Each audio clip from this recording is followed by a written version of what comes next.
See, there are people right now that's going through things, trials and tribulations in their lives that feel like the world is crashing down around them and they can't figure out what happened. And there are some people in their lives who feel like that it's a lot of chaos and confusion and they can't figure out how things got like that. They can't figure out how they're at that point in their life where they're at. And other people feel like that they're at the lowest point in their life that they could possibly be at, and things just can't get no worse than they already are. And they throw their hands up, they're looking around trying to find answers, trying to find out how things got that way, and they can't find no answers. But could it be because at one point in time in your life, when the Lord was the base and the foundation of your life, when you made God number one priority in your life, that somehow things of the world started taking away that attention from God and started becoming number one priority in your life? Things such as your job or things like kids or just material things in the world that at one time you didn't have and now you have.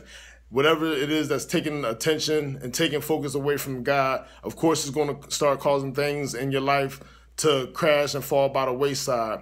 One thing about God, when God blesses, he blesses abundantly.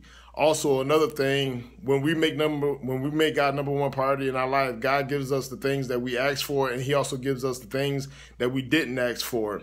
And it's the same way with Solomon when he appeared to Solomon in a dream at Gibeon. In 1 Kings chapter 3, verse 5, he told Solomon, ask, what shall I give you? And of course, Solomon asked for it in an understanding heart. And then God told Solomon in 1 Kings chapter 3, verse 13, and I will give you the things that you didn't ask, which is honor and riches, and therefore there shall not be no one like you among the kings all the days of your life.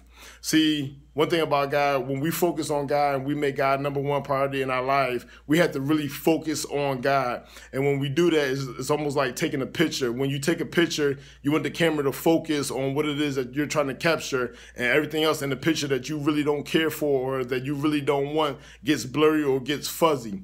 It's the same way with God. When we focus on God, everything else of the world should be fuzzy and unclear to us. All right. Now, Matthew chapter 6, verse 33 says, seek first the kingdom of God and his righteousness, and all these things will be added to you. When we make God number one priority in our life, everything else in our life just start falling into place, whether we try to make it or it just naturally happens, because our foundation is set, our basis is set. Keep your focus on the Lord in all that you do, and watch everything else just fall into place for you. Don't lose your focus.